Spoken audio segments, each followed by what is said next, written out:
Apa latar belakang pendidikan Anda?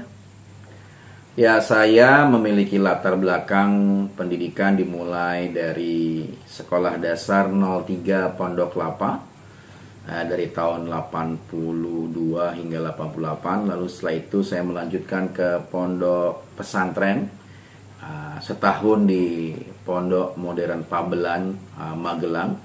Lalu melanjutkan di Pondok Modern Darussalam Gontor Ponorogo dari tahun 89 sampai tahun 95. Lalu mengabdi selama setahun di Pondok Gontor 3 di Banyuwangi. Setelah itu saya melanjutkan pendidikan di kampus Universitas Persada Indonesia UPI YAI Fakultas Psikologi jenjang S1 dari tahun 96 sampai tahun 2000, lalu melanjutkan program profesi psikolog sampai mendapatkan gelar profesi psikolog dari tahun 2000 sampai tahun 2002. Sejak itu saya menekuni profesi saya sebagai seorang psikolog, menjalankan tugas-tugas psikolog, menerima konseling, melakukan asesmen, dan memberikan jasa-jasa profesional tentang psikologi. Apa aktivitas Anda saat ini? Ya, saat ini saya selama 23 tahun menjadi seorang psikolog. Saya memiliki sebuah perusahaan, saya sekaligus menjadi direktur dari PT Saparo, konsultan psikologi yang concern di bidang psikologi. Saya membuka jasa asesmen tes psikologi dari sekolah, dari TK, SD hingga perguruan tinggi. Lalu saya juga menerima jasa counseling. Lalu saya juga menjalankan program EAP, Employee Assistance Program, semacam pendampingan kepada karyawan untuk menjalani kehidupan work-life balances, menjalani kehidupan yang seimbang. Program ini terutama ada di beberapa perusahaan MNC, multinational company, terutama di oil and gas. Selain itu saya juga seorang dosen. Kali ini saya mengajar mata kuliah psikologi di kampus Sekolah Tinggi Pesantren Darun Naim di Lebak. Lalu saya juga aktif di DMI, Dewan Masjid Indonesia Ranting Pondok Lapa, cabang Duren Sawit dan Kota Madia, Jakarta Timur. Lalu saya juga seorang anggota yayasan bidang dakwah di Yayasan Wakaf Baitussalam Masjid Raya Baitussalam Bilimun. Ya, itu aktivitas yang saya lakukan. Apa yang mendorong Anda masuk ke dunia politik dan menjadi caleg, dan mengapa memilih Partai Nasdem? Ya, yang mendorong saya masuk ke dunia politik lalu menjadi caleg adalah saya ingin menjalankan apa yang disampaikan oleh Rasulullah, khairun nasi anfa'uhum linnas, bahwa sebaik-baik manusia adalah yang paling bermanfaat buat manusia yang lain. Bagi saya dunia politik adalah dunia yang memberikan kesempatan kepada kita untuk lebih banyak berbuat, lebih banyak bermanfaat buat orang lain. Dengan demikian saya masuk sebagai seorang caleg, harapannya bisa menjadi seorang legislator, di mana dengan kewenangan yang dimiliki, dengan fasilitas yang dimiliki, bisa memberikan kemanfaatan kepada sebanyak mungkin orang. Dalam hal ini adalah di dapil saya, di dapil Jakarta Timur, bisa memberikan banyak kemanfaatan, memberikan jaringan, informasi, dan tentunya memberikan pengaruh pada kebijakan-kebijakan politik yang itu menyangkut hajat banyak orang. Itu motif utamanya. Lalu kenapa saya memilih Nasdem? Karena bagi saya Nasdem adalah partai yang modern dengan tagline politik anti mahar, itu yang mendorong saya, dan saya betul-betul merasakan bagaimana ketika di Nasdem tidak dimintai uang 1 rupiah pun, ya. Dengan kondisi ini memberikan peluang yang besar kepada setiap caleg, terutama saya, untuk lebih konsentrasi kepada memberikan gagasan-gagasan, menuangkan pikiran-pikiran dan mengajak masyarakat di sekitar dapil saya, terutama di Jakarta Timur. Kemudian Nasdem terbukti dalam 2 periode pemilihan mendapatkan terus kepercayaan dari masyarakat dengan kepemimpinan Pak Surya Paloh yang memiliki wawasan yang luas, jam terbang yang tinggi, dan jaringan yang luas, dan yang lebih utama adalah kecintaan yang sangat tinggi terhadap tanah air, telah membawa Nasdem menjadi partai yang sangat disegani di tanah air, apalagi setelah mengusung Anies sebagai capres dan Muhaimin Iskandar sebagai cawapres. Amin adalah capres yang insya Allah akan memenangkan kontestasi pemilu Pilpres di tahun 2024 ini.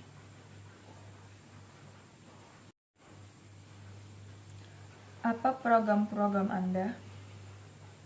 Ya, program-program saya selama ini yang saya jalankan tentu tidak terlepas dari profesi saya sebagai seorang psikolog, sebagai seorang santri, dan sebagai seorang aktivis masjid.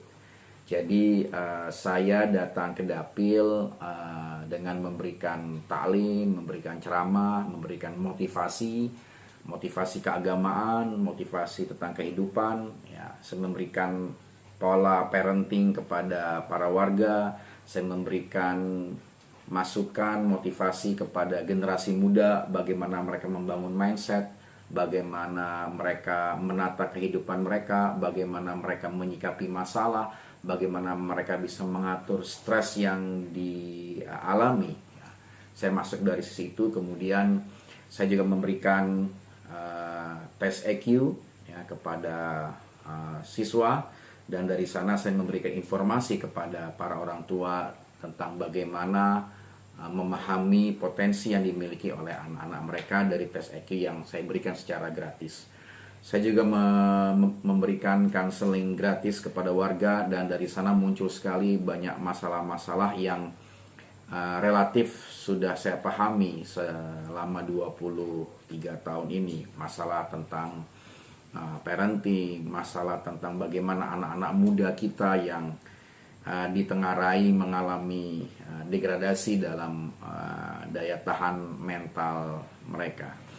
Lalu program saya yang lain adalah khususnya di wilayah Kecamatan Durensawit, dan khususnya juga di wilayah kampung saya sendiri yaitu Pondok Kelapa, adalah memberikan masukan-masukan, memberikan dorongan kepada para ketua RW di sekitar Pondok Kelapa dan sekitar Jakarta Timur pada umumnya untuk lebih mengenali, mengidentifikasi karakter daripada RW-nya. Ya. RW ini mungkin lebih kuat di bidang UMKM, RW ini lebih kuat di bidang ubudiyahnya, RW ini lebih kuat di bidang tata kelolanya. Itu yang saya dorong sehingga para ketua RW, para ketua RT semakin bersemangat untuk memberikan yang terbaik kepada wilayahnya gitu. Nah, program berikutnya adalah saya selalu menekankan kepada warga yang saya datangi dalam setiap sosialisasi maupun kampanye saya adalah untuk membangun kemandirian sebagai pribadi, karena kita adalah manusia, makhluk yang paling mulia yang diciptakan oleh Allah. Dengan kesadaran itu kita bisa bersikap proaktif, kita bersemangat untuk menjalani hari-hari kita dan mencapai tujuan-tujuan kita. Lebih daripada itu, sebagai sebagian dari komunitas, sebagai bagian dari warga, saya mendorong tentang pemberdayaan. Disinilah kembali kepada fungsi ketua RT, ketua RW, atau para tokoh di sekitar wilayah itu untuk melihat potensi masing-masing wilayah. Sehingga dari UMKM, dari anak-anak mudanya, semuanya bersemangat untuk mengeluarkan potensi-potensi mereka sebagai pribadi maupun potensi-potensi mereka sebagai sebuah komunitas. Sebagai gambaran saja bahwa Jakarta Timur ini adalah wilayah yang paling luas dan wilayah yang paling banyak penduduknya. Karenanya dapilnya hanya satu, DKI 1 Jakarta Timur. beda dengan DKI 2 dan DKI 3 yang terdiri dari beberapa wilayah. Nah, karakter daripada Jakarta Timur adalah yang pertama adalah tingkat religiusitas di Jakarta Timur ini, khususnya teman-teman Muslim, paling tinggi dibandingkan dua wilayah lain. Ya. Nah, ini sebuah kesyukuran ya dari data statistik, dari data jumlah ibadah, dalam hal ini jumlah bangunan masjid ya, dari data keguyuban, keakuran, kesemarakan dakwah di sekitar Jawa Timur ya, dengan tabligh akbarnya, dengan maulid nabinya, dengan peringatan acara Islam yang ramai dan semarak, ini menjadi karakteristik dan kekhususan daripada warga Jakarta Timur. Nah, ini tentu harus disyukuri, sekaligus juga harus ditingkatkan bagaimana religiusitas yang tinggi ini kita maksimalkan menjadi sebuah potensi dan aktualisasi yang berdampak kepada kesejahteraan daripada warga Jakarta Timur itu sendiri. Yang nomor 5. Apa yang ingin Anda lakukan untuk warga Jakarta Timur? Ya, tentu saya sebagai putra daerah, saya tinggal di Jakarta Timur, tepatnya di Kelurahan Pondok Lapa sudah 40 tahun ini. Sejak tahun 84 saya tinggal di Pondok Lapa. SD saya SD 03 dari tahun 82 sampai 88. Tentu sebagai putra daerah, saya telah merasakan bahwa Jakarta Timur secara umum adalah menjadi bagian penting dari keseluruhan proses hidup saya.